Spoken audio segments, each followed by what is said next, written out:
السلام عليكم ورحمة الله وبركاته. ازيكم يا جماعة؟ ودايما ان شاء الله بخير. الحقيقة بقالنا فترة ما نزلناش فيديوهات، لكن ان شاء الله العودة جميلة وعودة كويسة جدا، وفيديو جديد ومفصل هتتبسطوا منه ان شاء الله قوي. النهارده ان شاء الله هنكلمكم عن عنوان الفيديو: ازاي تبقى خبير في انواع مراتب يانسن او انواع المراتب عامة. ان شاء الله ما يضحكش عليك، تبقى كمان فاهم اكتر من اللي بيبيع لك مراتب او من البائع نفسه. اولا، الفيديو مقسم لكذا جزء. هنوصف مع بعض كل انواع المراتب، يعني ايه مراتب كلها صورة متصلة ومنفصلة وطبية ونصف طبية وما الى ذلك، واضافات الميموري فوم وطبقات اللاتكس، ثم باضافه بعد كده اكسسوارات او ملحقات المرتبه من طبقات طفيه ومن مخدات وحدانيات وكفرات. كمان هنقول لحضراتكم في الاخر ازاي بعد ما تشتري تتاكد ان المنتج سليم 100% بدون اي غش، وازاي كمان تشتري مراتب تختار المرتبه بتاعتك. اولا هنبدا بانواع المراتب. انواع المراتب عندنا انواع كتير قوي. هنبدا باول نوع معانا وهو الاشهر، وهو السوست المتصله. السوست المتصله المتعارف عليها اللي كنا زمان ما بنبيعش غيرها، هي طبعا ده شكلها، شكل السوست المتصله. معلش دايما القطاعات او العينات اللي بنوريها لحضراتكم بتبقى قديمه شويه، لكن عشان نوضح لحضراتكم بتبقى مكونها الاساسي السوسته الكبيره، رابطها سوست صغيره زي ما حضراتكم شايفين اهي بينها وبين بعضها كلها، وشاسيه حديد بعرض المرتبه وطولها. ده طبعا المفروض يبقى ده كمان نازل كده لو المرتبه كده، بحيث تبقى متماسكه مع بعضها ومتينه جدا وكل حاجه في كل حاجه. لكن هي من اسمها متصله في كل شيء، متصله في الشكل والتكوين ومتصله في الشعور كمان. يعني اي حركه بتحدث في اي جزء بتسمع في باقي الاجزاء لانها متصله في كل شيء. اخد بمراتب السوسته المتصله امتى؟ اخدها في اي وقت، لكن الاستخدام المثالي ليها هي في السراير الصغيره اللي بينام عليها فرد واحد ايا كان وزنه او ايا كان طوله. فاحنا بنرشح لحضراتكم السوسته المتصله في المقاسات الصغيره او السراير الفرديه. هل ممكن اخدها في السرير الكبير؟ اي نعم.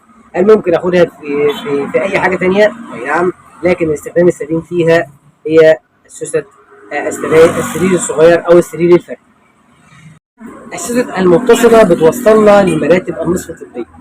يعني ايه مراتب نصف طبيه؟ يعني مراتب برضو سوست متصله، لكن باضافه عليها طبقه ريبوند طبيه من كل وجه، وبالتالي هنا بيطلق عليها نصف طبي. يعني ايه نصف طبي؟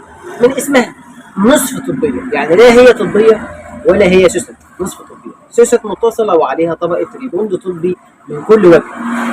طيب وظيفه الريبوند الطبي ده ايه؟ الريبوند الطبي وظيفته حاجتين. الحاجه الاولى طبعا بتتحمل الاوزان العاليه، لانه مثقل وتقيل، ومكونه الاساسي اللي هو الريباوند او الريبوند الطبي هو سفنج متقطع جامد وملصق في بعضه، مفيش فيه اي فراغات، وبيقوم دعم صلب.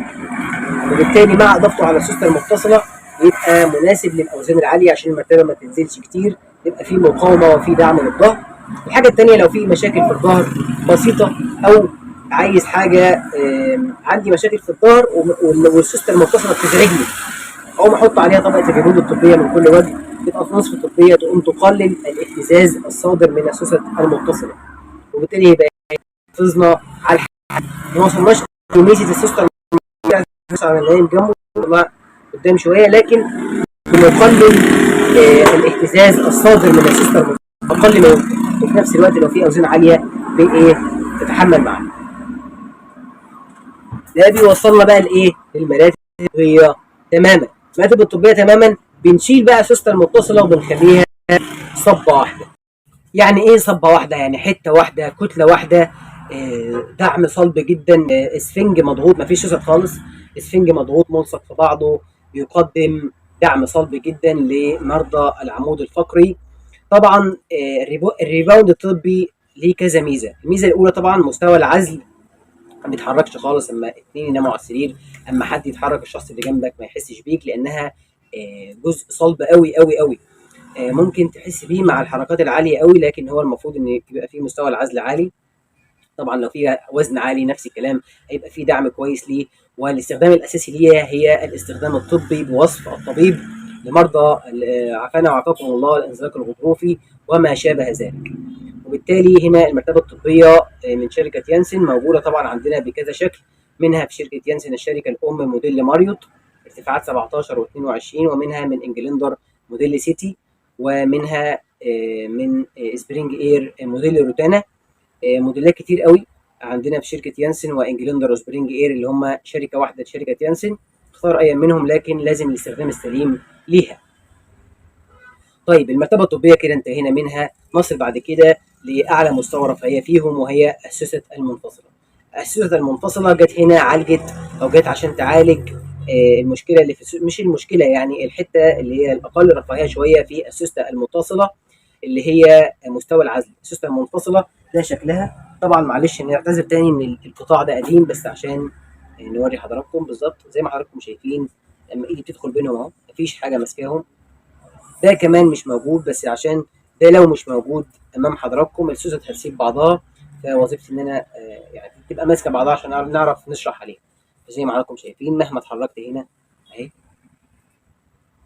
الشخص اللي جنبي ما بيحسش بيا. دي وظيفه السوسته المنفصله الاساسيه، هي تعزل الشخص عن اللي نايم جنبك، لما حد يتحرك ما تقلقش او ما تحسش بيه. وبالتالي اللي نومه خفيف او اللي بيقلق او الموضوع ده بيزعجه يبقى كويس جدا ما بيسمعش في ظهرك لانها بتعزل الشخص وبتعزل الحركات كمان. الحاجه الثانيه ان زي ما حضراتكم شايفين السوسته جنب بعضها جنب بعضها جنب بعضها ما فيش اي فراغات خالص، وبالتالي الدعم اكيد كل جزء تحت ظهر حضرتك هيبقى فيه سوسته داعمه لظهرك. وبالتالي هنا مستوى نوم يعني النوم افضل، من الاخر هنوصلنا لنوم تجربه نوم افضل. في كمان حاجه جديده بس الحقيقه مش عندي قطاع ليها وهي مايكرو سوست منفصله. السوست المنفصله زي ما حضراتكم شايفين سوست طويله، في كمان سوست منفصله صغيره. طب السوست المنفصله الصغيره دي ايه؟ في بعض موديلات شركه انجلندر التابعه ليانسن في سوست منفصله في المراتب بتاعتنا الموديلات بتاعتنا سوستتين، سوست صغيره في الاجزاء اللي عايزه دعم اقل وسوست الارتفاع العالي للاجزاء اللي عايزه دعم اعلى. يعني مثلا لو جزء زي عضله القصبه او عضله السمانه دايما بتبقى اخده كيرف وبالتالي محتاجه فيها تبقى جزء نازل، وبالتالي هنا بيبقى سوست المايكرو احسن ليها وبيعوضوا الباقي باسفنج سوفت ياخد شكل الرجل وبحيث تبقى هنا مرتاحه اكتر. وفي نفس الوقت الجزء الوسط بيبقى محتاج حاجه ترفعه شويه، وبالتالي هنا السوست العاديه بتبقى مكانها، وهكذا بيوزعوا سوست حسب ارتفاعها حسب ظهر حضرتك وحسب الانحناءات بتاعه جسمك، وبالتالي بتقدم دعم شبه مثالي لنصل لتجربه نوم هايله. الحاجات دي موجوده طبعا في موديلات زي موديلات لولا من شركه انجلندر وموديل بريليانت. دول الاثنين موديلين دول فيهم ارتفاعين سوست ارتفاعين. بعد كده احنا كده انتهينا من السوسته المنفصله كمان وكل انواع السوسته عامه. في بعد كده طبعا اضافات على السوسته المنفصله اللي دايما في معظم الاحيان او اكتر من 90% من الوقت بتبقى مرتبطه بوجود سوست منفصله. يعني ايه؟ يعني مفيش سوست متصله في شركه يانسن او شركه انجلندر فيها مفيش سوست متصله خالص معاها ميموري فوم او لاتكس. يبقى عندنا قاعده في شركه يانسن وانجلندر مفيش سوست متصله فيها ميموري فوم او لاتكس. الميموري فوم او لاتكس لازم هيرتبط بالسوست المنفصله، وفي بعض الاحيان بيرتبط بالريباوند او المراتب الطبيه، لكن لا يرتبط في شركه يانسن وانجلندر بايه؟ بالسوست المتصله. يعني لو عايز ميموري فوم او لاتكس هيبقى سوست منفصله او مراتب طبيه ريباوندد او ريبوندد. جميل. الحاجتين اضافه ميموري فوم للمراتب او اضافه لاتكس بتزود مستوى الرفاهيه العالي جدا وبتزود مستوى النعومه العالي قوي قوي بين في المرتبه. طيب ايه الفرق بينهم؟ هنبدا الاول بالميموري فوم. الميموري فوم هو منتج كيميائي او بيصنع كيميائيا زي الفوم كده او مش شبه الفوم لكن بطريقه معموله شبه الاسفنج لكن ناعم جدا، هو الاكثر نعومه في العالم.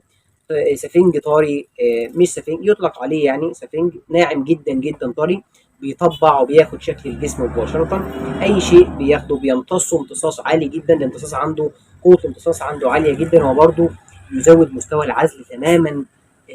يعني لو في تخيل حضرتك انك بتنام على سوست منفصله مستوى العزل فيها وحاطط عليها طبقه ميموري فوم كمان بتزود مستوى العزل والرفاهيه عاليه جدا. لكن الميموري فوم لازم ناخد بالنا ان درجه حراره الغرفه ودرجه حراره المرتبه لازم تبقى في كل الوقت مناسبه، لان الميموري فوم لانه من مواد كيميائيه بيتفاعل مع الحراره، بينتج حراره، حرارته بتزيد، وفي نفس الوقت لما بيزيد زود حرارته قوي بيطرى جدا، وبالتالي ما بيقدمش دعم كويس، ولما بيبرد او درجه الحراره بتبقى منخفضه بينشف، وبالتالي برضه ما بيقومش بوظيفته الكامله. وبالتالي عشان احقق منه افضل استخدام لازم درجه حراره الغرفه تبقى مثاليه دائما، مش مثاليه لكن مثلا مع وجود تكييف الحر الشديد هيبقى احسن كتير قوي. في درجات الحراره المنخفضه جدا، بس الحمد لله احنا هنا في جمهوريه مصر العربيه مفيش فيه درجات الحراره المنخفضه قوي، برضه يبقى فيه وجود تكييف يخلي الجو كويس. يعني تكييف على 25 او 27 في كل الحالات كويس جدا في درجات الحراره المرتفعه. طيب في حاجه جت بقى تعالج الموضوع ده اللي هي طبقه اللاتكس. طبقه اللاتكس جت تعالج الحكايه دي خالص، هو منتج طبيعي 100% بدون اي مواد كيميائيه او اضافات عليها كيميائيه، لانه بيشتق من شجر المطاط وبيتعمل زي طبيخه كده او طبخه، وبيتعمل بيضاف على طبقه، بيضاف طبعا على المرتبه، بيقدم مستوى رفاهيه عالي جدا، ما بيتاثرش نهائي بدرجه الحراره سواء عاليه او منخفضه، هو في كل الاحوال كولينج او احساس فريش، بيقدم دعم كويس. ده هو امتصاصه مش زي امتصاص الميموري فوم، لكن درجه دعمه افضل، ودرجه بالذات الناس اللي بيحبوا يناموا على ظهرهم فهو مثالي. كمان اللي عندهم برضو مشاكل في الظهر بس بسيطه نفس الكلام، اللاتكس هيبقى افضل لانه دعمه اقوى، مش الميموري فوم احساس زي كانك نايم في كيس رمل قوي. فمن الاخر اللي عايز مراتب ناعمه جدا جدا جدا يبقى اختياره الميموري فوم. لو عايز حد مرتبه بتبقى ماسكه نفسها، ماهيش طبعا ماهيش ناعمه، ماهيش ناشفه خالص، لكن اكتر من الميموري فوم، اقوى شويه فيها والدعم افضل منها شويه، يبقى اختياره لللاتكس. لكن طبعا فرق السعر بينهم برضو ملاحظ، وبالتالي اختار حسب ميزانيه حضرتك. كده يبقى انتهينا من كل انواع المراتب. طيب هل في اضافات تانية على المراتب؟ ممكن بتضاف في بعض موديلات المراتب في شركه يانسن او انجلندر طبقه اسمها بلوتوب. يعني ايه بلوتوب؟ مرتبه بتتحط فوق المرتبه العاديه، كمان بنحط فوقها مرتبه، ساعات بتبقى من وجه واحد وساعات بتبقى من وجهين. طبقه البلوتوب دي تبقى في الموديلات جزء لا يتجزا من المرتبه، يعني ما ينفعش تشيلها، بتبقى لازقه عليها، ساعات بتبقى من جهه واحده وساعات بتبقى من جهتين. محتواها حاجتين، لا اما سفنج سوفت تخلي المرتبه طريه وناعمه، او بيتحط فيها طبقه ميموري فوم، طبقه ميموري فوم وساعات كمان طبقه لاتكس، وساعات الاثنين. يبقى احنا كده فهمنا كمان ايه هي البلوتوب. طيب ما هي بقى ملحقات المرتبه؟ يعني ايه ملحقات المرتبه؟ يعني المرتبه احنا اشتريناها خلاص، في كمان ايه ممكن اضافات عليها؟ اول حاجه معانا هي طبقات التطريه. طبقات التطريه هي شبه البلوتوب بالظبط اللي احنا لسه شارحينها، لكن منفصله، بتشتري لوحدها. ايه حالات ان انا اشتريها؟ مش بمزاجي. يعني ايه مش بمزاجي؟ طبعا اي حاجه تقدر تشتريها لو معاك فلوس تقدر تدفع، ما فيش مشكله، لكن انا ما بختارش وخلاص عشان ابقى جبت كل حاجه، لا.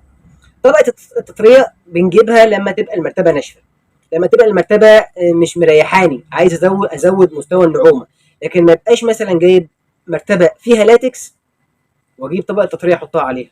انا جايب اساسا حاجه عاليه جدا عايز استمتع بيها، بتعزلها ليه؟ بتحط عليها حاجه ليه؟ يعني زي ما بنقول كده لكل مقام مقال. وبالتالي طبقه التطريه بيبقى مكوناتها ايه بقى؟ عندنا فايبر اللي هي العاديه خالص بتبقى ناعمه، اللي بتبقى يعني نقول عليها الحاف، اكنك حاطط على السرير او على المرتبه الحاف. جميل. ودي اقل دايما شيء في طبقات التطريه. بعدها هي الميكرو فايبر. ميكرو فايبر يعني ايه؟ ميكرو فايبر هي بديل الريش النعام، بيطلق عليها بديل الريش النعام، وبيقال ان هي بتبقى اقل حراره من الفايبر الحراري العادي، يعني ما بتحرش قوي زي الايه، زي الفايبر، وبتبقى ناعمه قوي، ودي في الحاله دي بتبقى كويسه. نعلى بقى قوي بنجيب لا اما ميموري فوم او طبقه لاتكس. طبقه التطريه بتبقى جواها برضو تقريبا 5 سم ميموري فوم في الحدود دي، او كذلك في الحدود دي لاتكس برضو. طبعا هنا السعر بيزيد قوي، بس طبعا انت حاطط هنا طبقه تطريه ميموري فوم وطبقه لاتكس، بس طبعا مش معقول تبقى المرتبه عندي فيها ميموري فوم واحط عليها ميموري فوم، او فيها لاتكس واحط عليها لاتكس. طبعا احنا لازم نبقى بنفكر الاول كويس احنا عايزين ايه وعايزينه ليه، عشان ما نرميش فلوس في الارض او نجيب حاجه غاليه قوي نحطها على الرف ما نستخدمهاش. جميل. جميل. كده انتهينا من طبقات التطرية. هل في ملحقات اخرى؟ طبعا في ملحقات اخرى. الملحق اللي قبل الاخير معانا وهي الكفرات او اواقي المرتبه اللي هو ضد الميه في معظم الاحيان، وفي منه كمان مش ضد الميه. في واقي مرتبه مش ضد الميه، فايبر عادي كانك حاطط ملايه او متنجده، جزء متنجد شبه طبقه التطريه الفايبر لكن رفيعه قوي وباربع اساتك من اربع جوانب، او شبه الملايه بالاستيك بيتحط وخلاص. بس ده بيبقى واقي للمرتبه لكن بدون، ما هوش ضد الميه، للاتربه لاي حاجه، للاتساخ وهكذا. النوع الثاني معانا الاساسي هو واقي المرتبه ضد الميه، اللي بيبقى مكوناته اثنين. الجزء العلوي شبه الملايه بالاستيك كانك حاطط على السرير او المرتبه ملايه بالاستيك، خامته من فوق خامه الفوطه، ساعات بتبقى بدون وبره وساعات بتبقى وبره. الطبقه الداخليه بتاعتها هي طبقه شبه الجلد بيطلق عليها PVC او عازله تماما للسوائل حتى لو كانت سخنه. وظيفته طبعا انه يتشال يتغسل ويمنع اي سوائل تقع على المرتبه، وما يزحلقش الملايه اللي بتتحط على المرتبه، لان غالبا الخامه اللي بيصنع منها المراتب ساعات بتزحلق الملايه. ثلاث وظائف للكفر. ده اكسسوار مهم جدا. الحاجه الاخيره معانا طبعا اخيرا وليس اخرا هي المخدات. المخدات طبعا اللي متعارف عليها اللي هي طبعا شيء اساسي، ملحق من ملحقات المرتبه. نفس الكلام برضو، شبه المكونات بتاعتها شبه مكونات طبقات التطريه. المكون الاساسي ليها اول مكون معانا هو الفايبر، مخدات فايبر عاديه خالص، فايبر سوفت، بتبقى طبعا بتحر شويه لكن هي سعرها كويس وفي نفس الوقت هتقوم بالغرض وكويسه. الحاجه معانا بتاع المكون الاساسي الثاني معانا هي الميكرو فايبر، اللي هي بديل الريش النعام، اللي بيطلق عليه بتبقى ناعمه شويه وسوفت قوي وبيقال عليها ان هي ما بتحرش، وده طبعا بتبقى مخدات هايله. مخدات ميموري فوم، مخدات بتبقى طبيه لمرضى العمود الفقري او اللي عنده مشكله في الرقبه، مش لازم اخدها وخلاص لاي سبب، يفضل ان انا اخد الميموري فوم دي عشان يبقى عندي مشكله في الظهر او في الرقبه. وخداديات لاتكس اللي هي بتبقى طبعا نفس طبقه اللاتكس لكن على شكل خداديه، دي ممكن اخدها في اي وقت لكن طبعا سعرها مرتفع جدا. في بقى حاجه هنا عندنا اسمها كولينج جل. كولينج جل يعني ايه؟ كولينج جل يعني بتجيب خداديه ميموري فوم ونحط عليها طبقه الكولينج جل، تقوم ما تبقاش ميموري فوم، ما يبقاش بيحر، يبقى ميموري فوم بس ما بيحرش، تبقى احساس دايما فريش واحساس كول، ما بتبقاش بقى الرقبه ما بتسخنش او ما بتعرضش الحراره عشان بنحط عليها الطبقه دي، وبالتالي بتاخد نعومه الميموري فوم وفي نفس الوقت طبقت عليها الكولينج جل. كده يبقى انتهينا من المخدات كمان. طيب انا خلاص عرفت كده كل انواع المراتب وكل انواع المخدات وكل انواع اكسسواراتها. بجيب ايه؟ بشتري ايه؟ الطبيعي ان انا بجيب دايما مرتبه عليها مخده، لو سرير كبير عليها خدريتين عليها كفر. طبعا اختيار المخدات او انواعها او اختار الكفرات او اختار المراتب ده يرجع بعد كده لحضرتك. بعد ما عرفت انت انواع المراتب دايما تبقى عارف قبل ما تروح تشتري انت عايز ايه. جميل. جميل. طيب خلاص انا عرفت انا عايز اشتري بقى، اشتري منين؟ اول حاجه احدد انا عايز اشتري ايه الاول، ابقى عارف رايح انا عايز اشتري منتج معين، انا فهمت خلاص، اعرف بقى موديلات شركه يانسن من اللي انا عايزه. يعني انا مثلا عايز سرير صغير، مرتبتين سرير صغير والسرير كبير، يبقى انا عايز السرير الصغير خلاص عرفت سوست متصله، والمرتبه الكبيره مثلا انا عايز سوست منفصله بس من غير ميموري فوم ولا حاجه. اعرف موديلات شركه يانسن. السرير طبعا عندنا كل الموديلات موضحه، معظم الموديلات في شركه يانسن موضحه في سلسله فيديوهات ازاي تتعرف على مراتب يانسن او انجلندر الاصليه في قائمه تشغيل على قناتنا على اليوتيوب، وهتلاقيها برضو على الفيسبوك توكيل مراتب يانسن دمياط. المهم هعرف موديلات اللي انا عايزها اختارها. يعني مثلا هختار في السرير الصغير موديل الماني اللي هو سوست متصله وعليه طبقه قطن من الوجهين، ده يبقى مناسب ليا قوي في السرير الصغير. وهختار مثلا في السرير الكبير موديل بوكيت سوست منفصله وطبقه قطن واسفنج من الوجهين والقماش الخارجي ضد البكتيريا والحشرات. ابقى انا عرفت خلاص الموديلات اللي انا عايز اشتريها عشان ابقى رايح عارف ايه عايز اعمل ايه، ما بقاش رايح مشتت، ما بقاش عارف اما بروح اتلخبط واقعد وقت كتير في التفكير. بفكر الاول وادرس الموضوع واشوف انا عايز ايه وامكانياتي اللي معايا هتؤهلني اشتري ايه وهضحي بايه وهدفع في ايه. جميل. خلاص عرفت وركزت. طيب انا دلوقتي مثلا في محافظه دمياط عايز اشتري مراتب يانسن، اشتري ازاي؟ لازم تشتري من الوكيل. برجع تاني واقول لازم تشتري من الوكيل، لازم تشتري من الوكيل، لازم تشتري من الوكيل المعتمد. ليه تشتري من الوكيل المعتمد؟ لان دلوقتي في ناس كتيره جدا. اول حاجه طبعا تبعد عن المراتب المغشوشه اللي بقت مزوره في كل مكان ومغشوشه في اماكن كتيره.